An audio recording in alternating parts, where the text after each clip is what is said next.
Hey, what's up, everybody? Welcome back to another video on my channel. Today, I am doing a review of a keyboard that means a whole lot to me. All right, now, if you follow my channel, if you're a subscriber to my channel, which you should be if you are watching this video, come on now. All right. Anyways, if you are a subscriber or you are a fan of this channel, or if you watch any of my reviews of keyboards before, I've mentioned this keyboard a whole lot.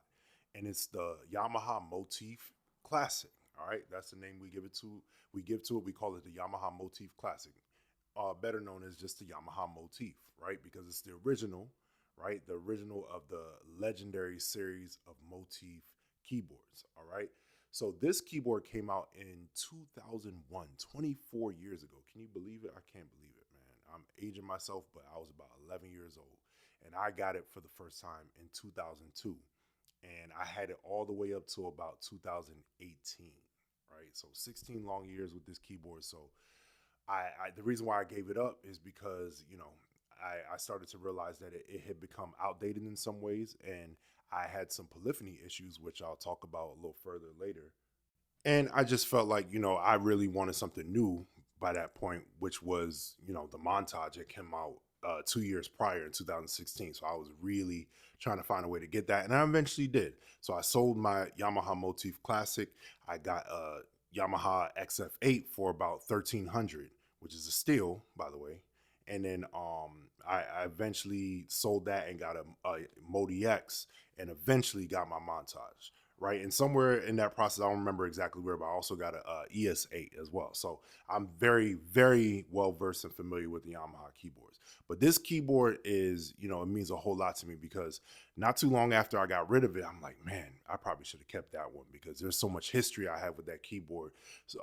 Just starting out in, playing in church. I've been playing a little bit before that, but playing in church, this is the keyboard that kind of grew up with me. So I always told myself that if I can, then, I'm going to find a way to get this keyboard back.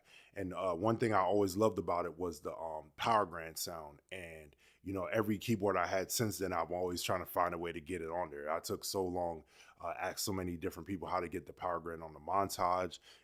I eventually was able to get it on the XF8 and the ES8. So it's something about that sound. It's not like the most realistic piano sound, but for some reason I just love it. So long story short, recently I was on Facebook Marketplace, like I always am, and like all you musicians should be, all right, because that's a gold mine, right? And I have a lot of saved searches. I always look for the Yamaha motifs and the Montages, nor anything like that, just to see if there's a steal that's like a can't miss. And this one particular day, I saw one for $300, a Yamaha Motif Classic for $300, the 88 key version. I'm like, what? So I remember I messaged them in all caps, like, is this available? Can I come pick it up today? And they said, yes, it is. But in the description, it did say that there was some keys that were broken. And so I told them that, that's cool, because I've already fixed keys before, so I know what the process is like. So I picked it up, and I realized there was about 7 or 8 keys that needed to be fixed. But I'm like, you know what? Once I get this good, I'm gonna be good, because I always love the key bed of the Yamaha Motif Classic. The ES8 is really good. It feels really great, but for some reason, it's a little bit better on the Classic, in my opinion. So I was super excited. I took it home, opened it up, and try to make sure I could figure out all the keys that are broken. And I had to order from eBay, so it took a little while. They finally came, and I fixed them, put them back together, and then I realized there was a couple more that I missed somehow that were broken. Either they got broken later or whatever. So that reminded me that was one of the things that was wrong with the original Motif, because I remember I was always having issues with keys sticking and breaking and stuff like that.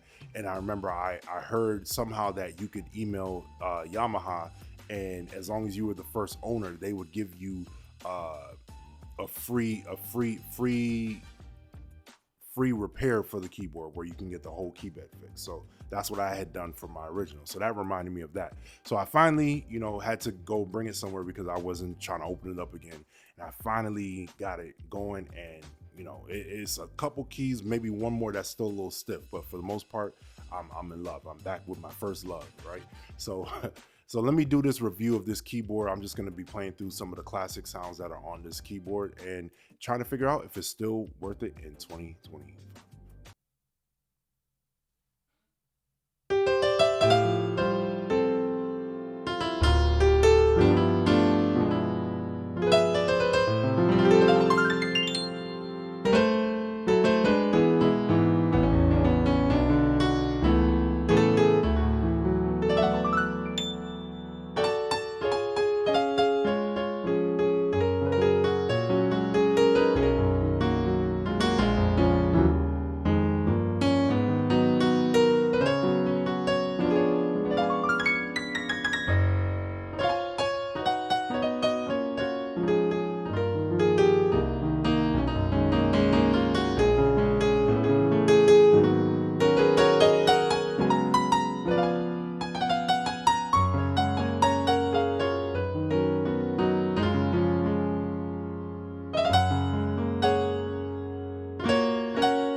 Yes, sir. So, as I said before, this is a classic sound to me. I love it. And like I said, I've been trying to get it on any keyboard that I play just because, you know, it cuts really well. It's also warm at the same time.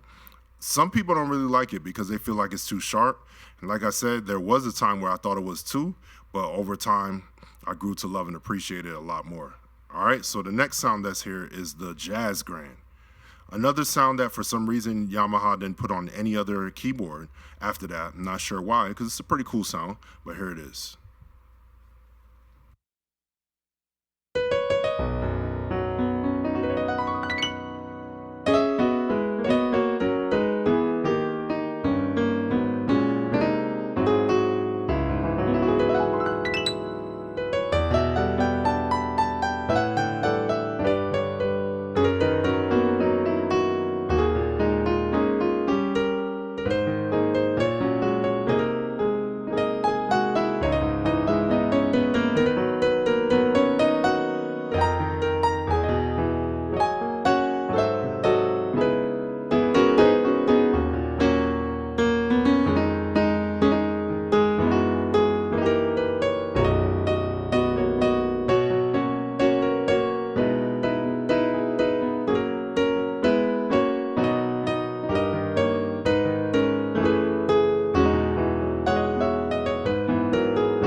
All right, so that's the Jazz Grand. Let me go now to the Dark Grand. So at the time, I used to feel like this is a good alternative to the Power Grand because it sounds like it, but it's a little bit more mellow. It's not a whole lot different, but it's the same sample, just a little more mellow. Here's the Dark Grand.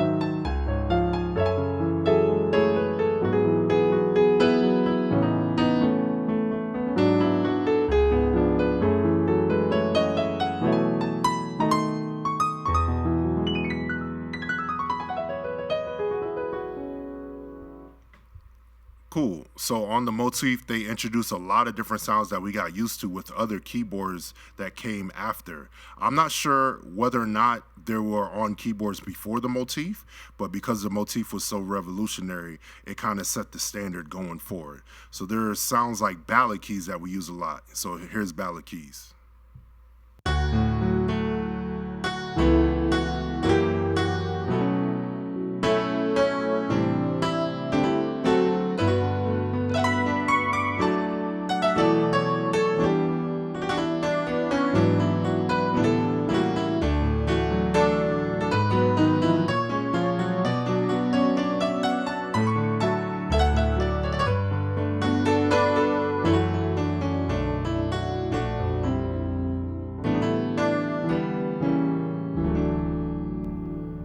Yeah, so the interesting thing about the ballad keys is that if you played it here in the Motif Classic, then you play it in the ES or you play it in the XS or XF, it's going to be slightly different each time. It's still the same EP sound, but it's mixed with whatever piano sample is native to that keyboard. So this one is mixed with the power grand, while the ES would be mixed with the full grand, and then the XS and XF would be mixed with the full concert grand. So that's very interesting if you get to see the difference between them. All right, so next I'm gonna play 80s Layer. Similar feel with the EP mixed with the piano.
Yeah, so same idea where it's an EP mixed with the grand piano sound. It's just slightly different, but they kept that throughout all the other keyboards. Let me go to some of the electric pianos. So this is the Contempo, which is a dope Rhodes sound from that time. So check this out.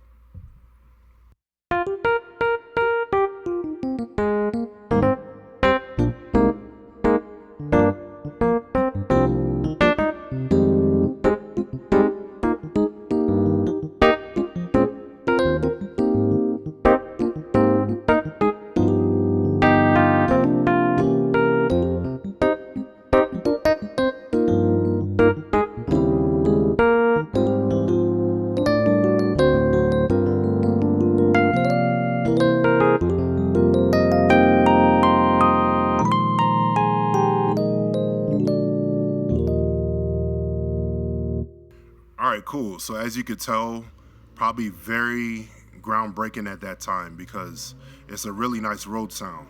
So here's early 70s.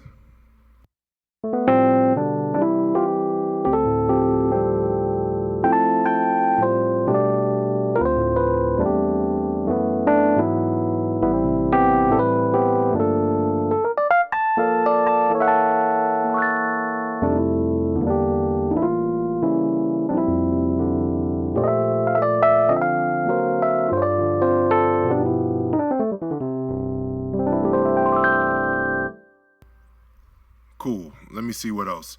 They also have FM piano sounds like the TX-802. Let's hear that.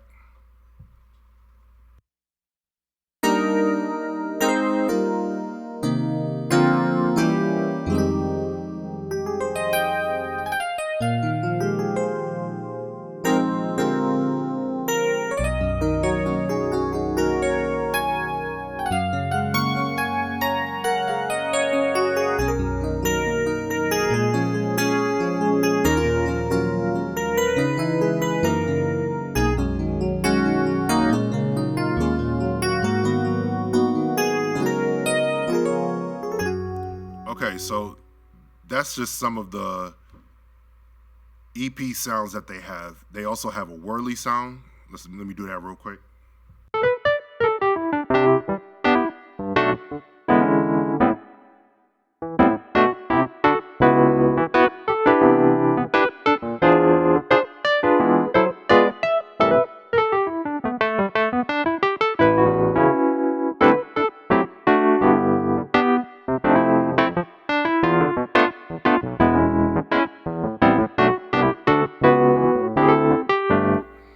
Okay, then in the string section, they introduce a lot of the standard string sounds that we use a lot of the time, like ends mix.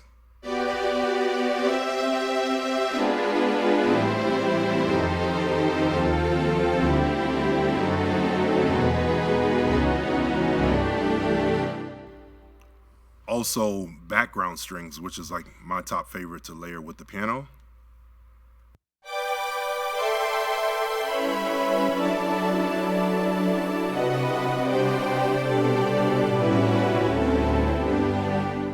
Then they had some really dope brass sounds as well. I remember I always loved this alto vibe, which is an alto saxophone sound.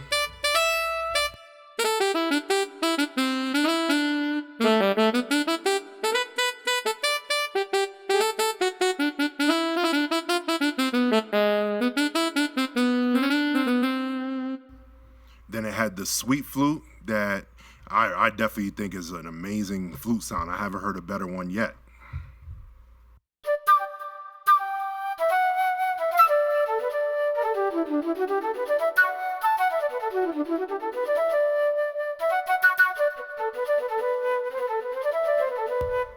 It also has some nice lead sounds like sync lead.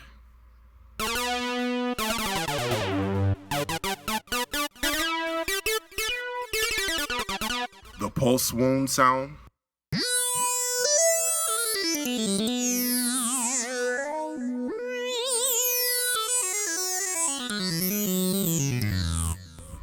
So there are a lot of different synth comp sounds and synth pad sounds that were really, I keep using the word, but very revolutionary at the time, and they age really well. So there's this one sound in particular that I was not aware of the whole time that I had the keyboard, which is really crazy. But it's an amazing sound, and I found out about it much later, and it's called Munchkins. All right, so this is a dope pad sound. Check this out.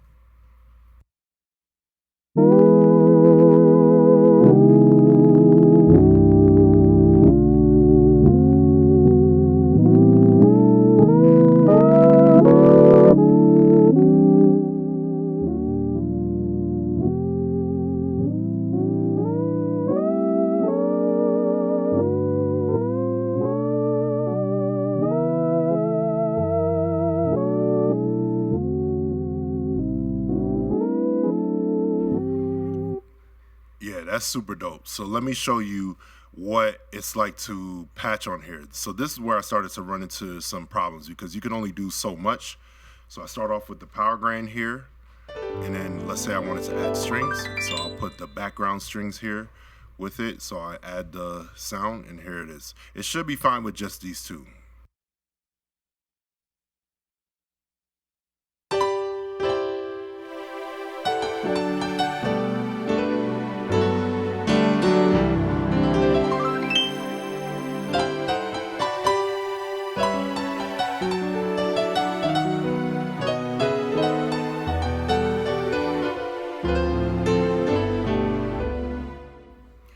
So let's say if I wanted to add more, like an E piano sound. So let's see how that would work. So I'm going to add this electric piano sound called Bell DX. Let's see what happens.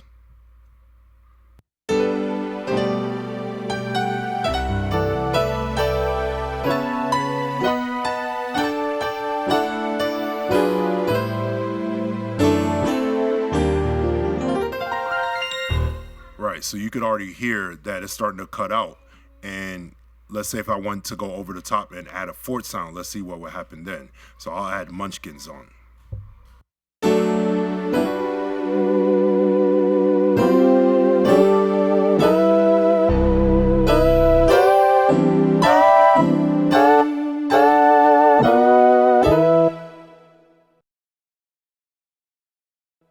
So as you can see, that polyphony thing is crazy. It's a lot, right? Because if you're playing church like I do, you don't really want to have that struggle of wondering if the notes will cut out. And you see how bad it cut out once we got to like 3 parts in that patch, right? And then 4 was crazy. I could barely play a chord without it cutting out, right? So that is what eventually got me to decide, you know what, I might have to move on from this keyboard as much as I love it, right?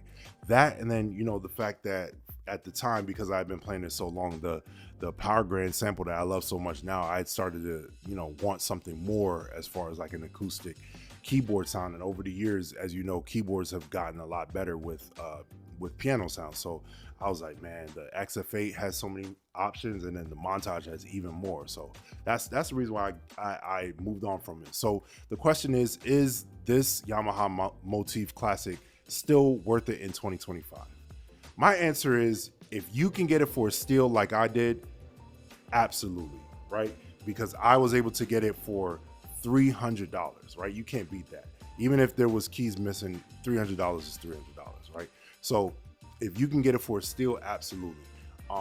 The most I would pay for is maybe $800. I've seen some for like $1,200 and $1,300. I'm like, you know, I get that it's a solid keyboard and everything like that, but that's a little bit too much in 2025.